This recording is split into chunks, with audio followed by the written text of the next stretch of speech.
Good morning Kiran గారు. Good morning. ఏంటి ఏదో సీరియస్ గా ఆలోచిస్తున్నట్టున్నారు? నా గురించా మీ వారసుడి గురించా?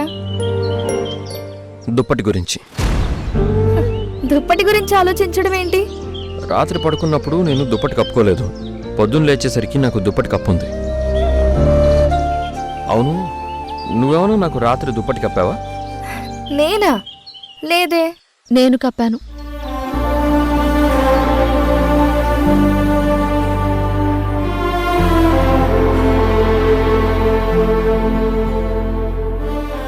అర్ధరాత్రి పూట మీరు కనీసం దిండు కూడా లేకుండా నేల మీద పడుకుంటే, పక్కనున్న వాళ్ళు సోయి లేకుండా నిద్రపోతూ ఉంటే, అప్పుడు దుప్పటి తీసుకొచ్చి నేనే కప్పాను.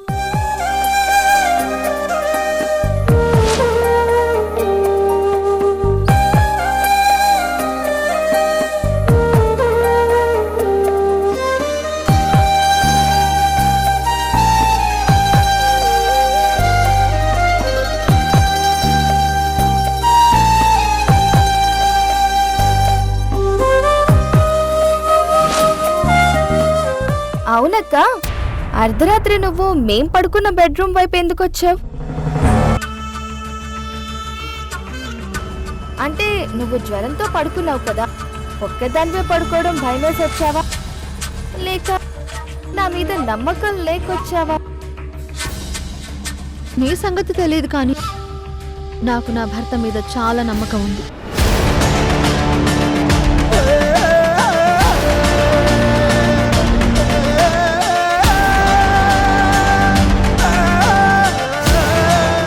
కిరణ్ గారు, బయలుదేరదామా? ఎక్కడికి? ఎక్కడికేంటి, వాకింగ్కి. డాక్టర్ గారు రోజు మార్నింగ్ ఈవినింగ్ ఒక హాఫ్ అన్ అవర్ వాకింగ్ చేయమని చెప్పారు కదా. ఇప్పుడు మీ ఇంటికి వచ్చాను, మీరే దగ్గరుండి వాకింగ్ చేయించాలి. కడుపుతో ఉన్న నువ్వే వాకింగ్ చేస్తే సరిపోతుంది పల్లవి. నీ కడుపులో పెరుగుతున్న బిడ్డ తండ్రి కూడా నీతో పాటు వాకింగ్ చేయక్కర్లేదు. అంటే నేనొక్కదాన్నే వెళ్ళడం ఎందుకు అని ఆయన్ని తోడుగా రమ్మంటున్నావా?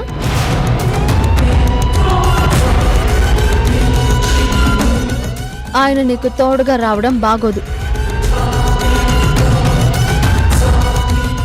4 గోడల మధ్య ఆయన నీకు తోడుగా ఉన్నా పర్వాలేదు, కానీ నలుగురు మధ్య ఆయన నీకు తోడుగా ఉంటే నలుగురు దాన్ని తోడుగా చూడరు, తేడాగా చూస్తారు. పాపం ఆయన ఏదో నీకు తోడుగా వస్తే అందరూ నిన్ను తేడాగా చూడటం నాకిష్టం లేదు.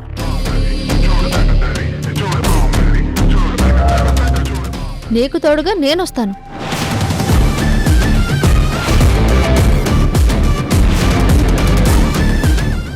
ఏవండి, పల్లవికి తోడుగా నేను వెళ్తే మీకేం అభ్యంతరం లేదు కదా? అభ్యంతరమా? నాకా? నోను, అలాంటిదేం లేదు. హ్యాపీగా మీ ఇద్దరు వెళ్ళండి. పద.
ఏంటి? వాటర్. ఉమ్, క్యాప్ ఎవరు తీస్తారు?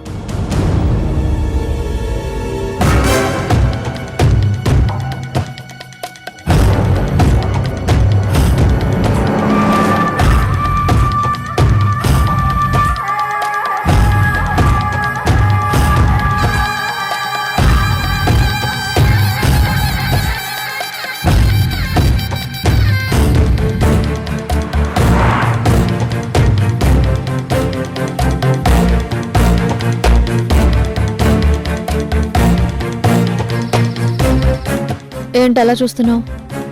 ఒకప్పుడు హీరోయిన్ రేంజ్ లో డైలాగులు చెప్పేదానివి. ఈ మధ్య సైలెంట్ గా ఉంటేను చూస్తున్నాను. నన్ను అది చేస్తా ఇది చేస్తానంటూ ఏదేదో చేసేదల్లా ఛాలెంజ్ చేసావు కదా. చివరికి ఏం చేస్తున్నావు? నాకు సపర్యలు చేస్తూ ఉండాల్సి వస్తుంది. అయినా అంతకంటే ఇంకేం చేయగలవులే. నువ్వా పిల్లల్ని కనలేవు, నేనా కిరణ్ గారి బిడ్డకి తల్లినవుతున్నాను.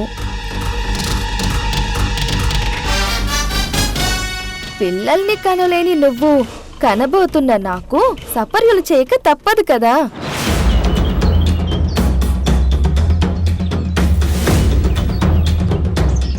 అవును, సడన్ గా నీ డాక్టర్ ఫ్రెండ్ ని ఎందుకు పిలిపించావు? నేను అసలు ప్రెగ్నెంట్ ని అవునా కాదా అని తెలుసుకోవడానికా? అవును, అందుకే పిలిపించాను. పోనీలే, నేను ప్రెగ్నెంట్ ని అన్న నిజం తెలిసింది కదా. ఇప్పుడు హ్యాపీనా? తెలియాల్సిన నిజం ఇంకొకటి ఉంది. అది కూడా తెలిస్తే అప్పుడు హ్యాపీగా ఉంటాను. ఇంకో నిజం తెలియాలా? ఏంటది? నీ కడుపులో పెరుగుతున్న బిడ్డకి తండ్రి కిరణ్ అవునా కాదా అనేది తేలాలి. ఈ బిడ్డ కిరణ్ బిడ్డ కాదు అనే నిజం అమ్మకి తప్ప ఎవ్వరికీ తెలీదు. మరి ఉషా ఏంటి ఎలా మాట్లాడుతుంది? ఏంటి అంత షాక్ అయ్యావు? నాకు ఇలాంటి అనుమానం వస్తుందని ఊహించలేదా? నా భర్త మీద నాకు 100% నమ్మకం ఉంది. ఎంత మత్తులో ఉన్నా ఇంత తప్పు చేయరు అని నా నమ్మకం.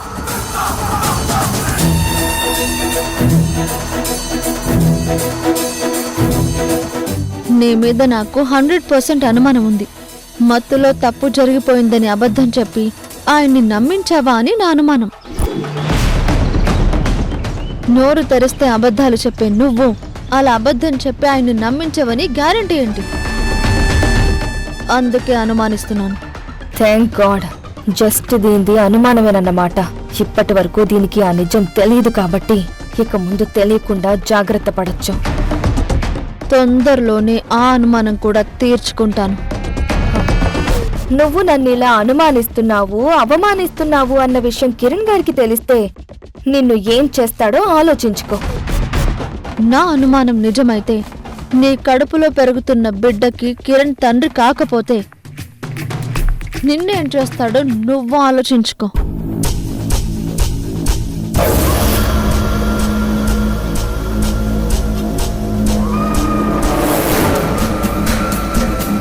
Hi Usha. Hi Supriya. Hello Pallavi, how are you? Fine doctor. చేసిన తప్పుకి ఫైన్ కట్టేంత వరకు ఎవరైనా ఫైన్ గానే ఉంటారు కదా సుప్రియా?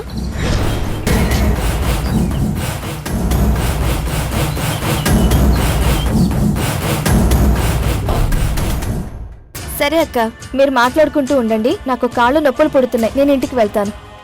Bye doctor. బాయ్.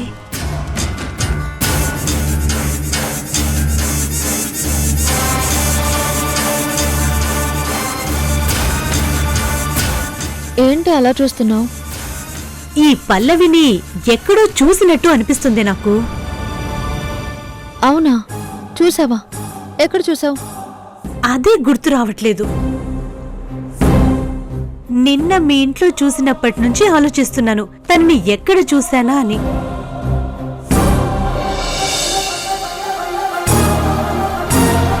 తనతో పాటు ఎవరూ ఉన్నట్టు గుర్తు. బహుశా తన పేరెంట్స్ అయి ఉంటారేమో. పేరెంట్సా? ఛాన్సే లేదు. తనకి అమ్మ నాన్న ఎవరూ లేరంట, ఒంటరిదాన్నని చెప్పింది. అవునా? హ్మ్, కానీ తనతో పాటు ఎవరినో చూసినట్టు గుర్తు. బాగా గుర్తు చేసుకోవే. తనని ఎక్కడ చూసావో పక్కన ఎవరున్నారో బాగా గుర్తు చేసుకో.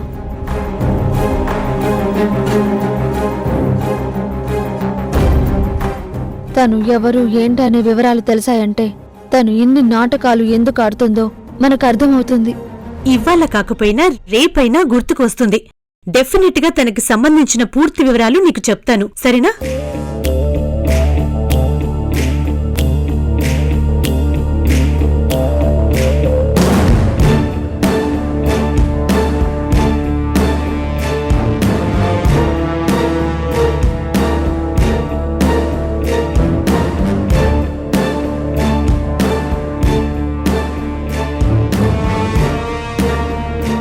రాకూడని అనుమానం ఉషకొచ్చింది.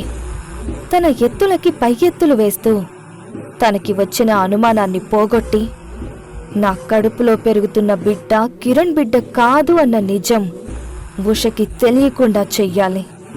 ఎస్, ఏదో ఒకటి చెయ్యాలి.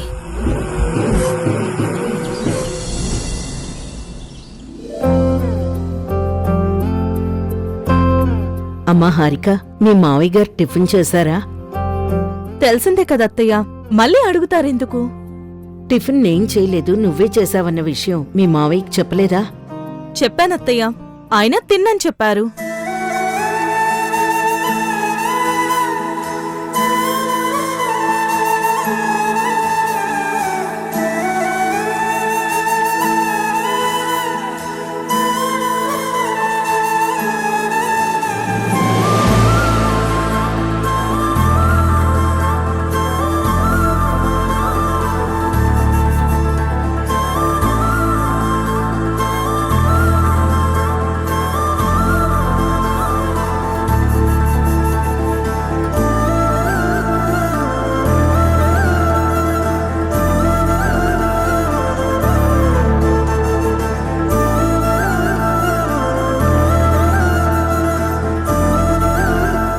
ఏంటండి ఇది? టిఫిన్ చేయనన్నారట. టిఫిన్ చేయకపోతే ఎలా అండి? టైంకి తినకపోతే మందులు ఎలా వేసుకుంటారండి? మందులు వేసుకోకపోతే మీ ఆరోగ్యం పాడైపోతుందండి. పోనీ నేనేవైపోతే నీకెందుకు? కరెక్ట్ కాదండి, మీరు చేస్తుంది కరెక్ట్ కాదు. మీరు నాతో మాట్లాడకపోయినా భరిస్తాను, నన్నెన్ని మాట్లాడినా సహిస్తాను. కానీ ఇలా తిండి మానేసి పస్తులుండి ఆరోగ్యం పాడు చేసుకుంటా అంటే మాత్రం నేను ఊరుకోనండి. అయినా ఇలా తిండి మానేసి మీరేం సాధిద్దాం అనుకుంటున్నారు? ఎవరిని సాధిద్దాం అనుకుంటున్నారు? నేను ఎవరిని సాధించటం లేదు, వేధించటం లేదు. నీ ప్రవర్తనే నన్ను వేధించి బాధ పెడుతూ ఉంది. ఏమండి, జరిగిన దానికి సారీ చెప్పాను కదా, ఇంకా మీరు దాని గురించే ఆలోచించడం. ఆలోచించక వదిలేయాలా? అవతల ఉషా జీవితం అన్యాయం అయిపోతుంటే చూస్తూ ఊరుకోమంటావా?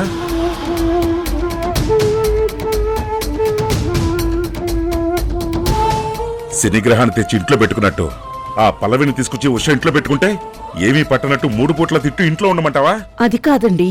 వద్దు, చెప్పొద్దు. నాకెవ్వరు ఏమీ చెప్పొద్దు. ఎప్పుడూ లేనిది ఈ ఇంట్లో ఎవరిష్టం వచ్చినట్టు వాళ్ళు ఉండటం అనేది కొత్తగా మొదలైంది. అందుకే నా ఇష్టం వచ్చినట్టు నేనుంటున్నాను.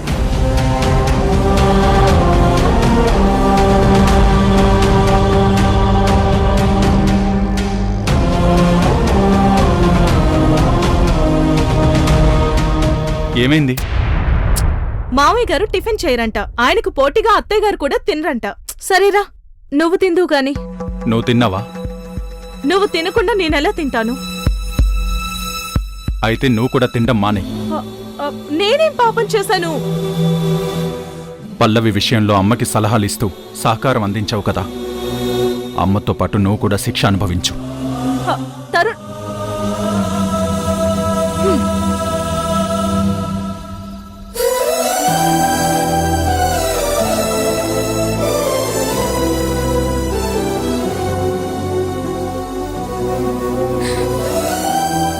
ఉషా వదిన తప్ప అమ్మా నాన్నల మధ్య దూరాన్ని ఎవ్వరూ తగ్గించలేరేమో.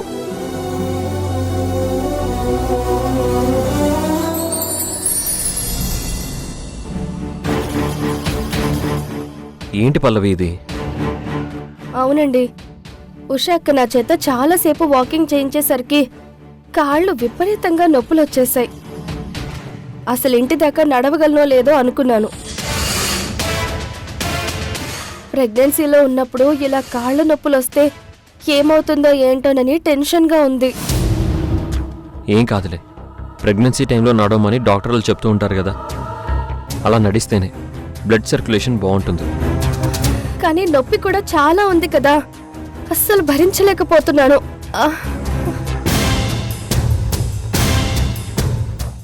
అయితే హాస్పిటల్కి వెళ్దామా? హాస్పిటల్కి ఏం వద్దండి, ఇంట్లోనే తగ్గే ఏదైనా ఉపాయం చూడండి.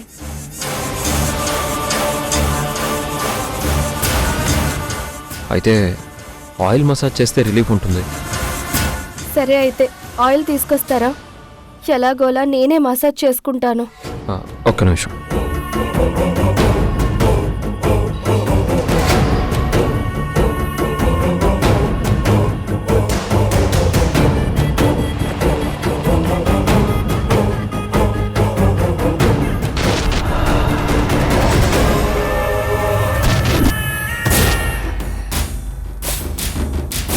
ఇటు ఇవ్వండి, నేనే ఏదో కష్టపడి నా కాళ్ళు మసాజ్ చేసుకుంటాను. పోనీ నేను మసాజ్ చేయనా? అయ్యో, మీరు మసాజ్ చేస్తారా? వద్దండి, మీకెందుకు శ్రమ. ఇది శ్రమ కాదు, నా బాధ్యత. థ్యాంక్ యూ కిరణ్ గారు.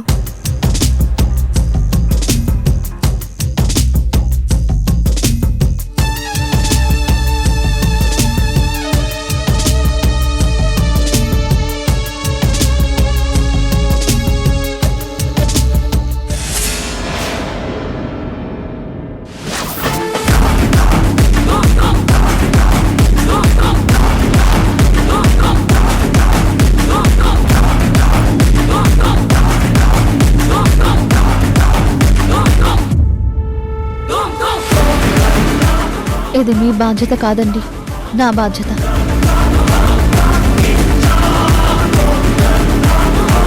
తన కాళ్ళకి నేను మసాజ్ చేస్తాను.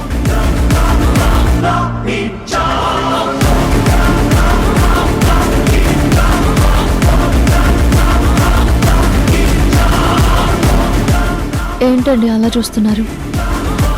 నేనేదో పని మనిషిలా తనకి సేవలు చేయట్లేదు. తను మన మనిషి అనుకుని చేస్తున్నాను.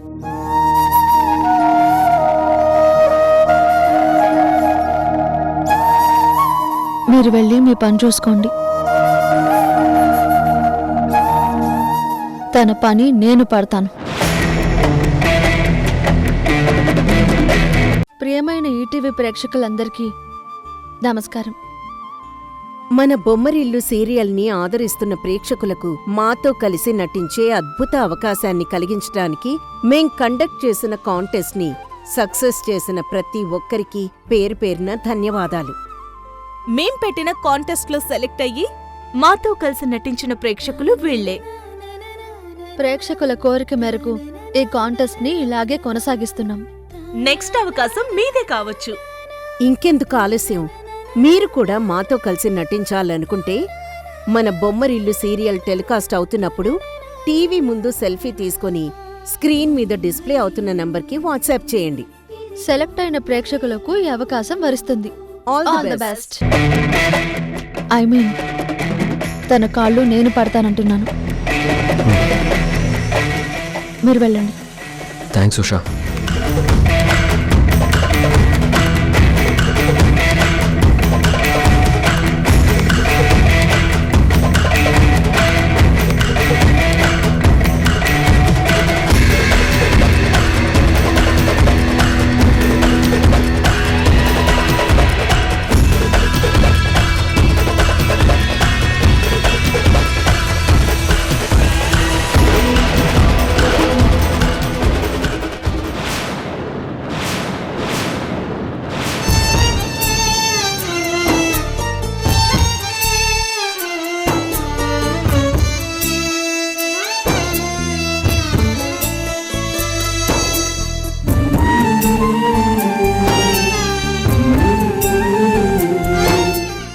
కానివ్వు.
కాళ్ళు పట్టాల్సి వచ్చినందుకు ఫీల్ అవుతున్నావా? ఎందుకు ఫీల్ అవుతాను? వసుదేవుడంతటి వాడే గాడిద కాళ్ళు పట్టుకున్నాడు. నేను నీలాంటి అడ్డగాడిద కాళ్ళు పట్టుకున్నాను.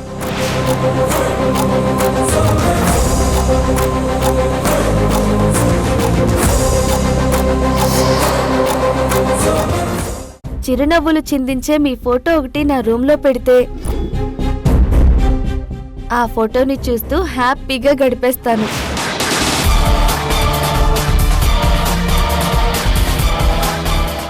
ఏంటక్కా అంత ఆలోచిస్తున్నావు? మా వదినది పెద్ద మనసు కాబట్టి ఇలా నిన్ను భరిస్తుంది.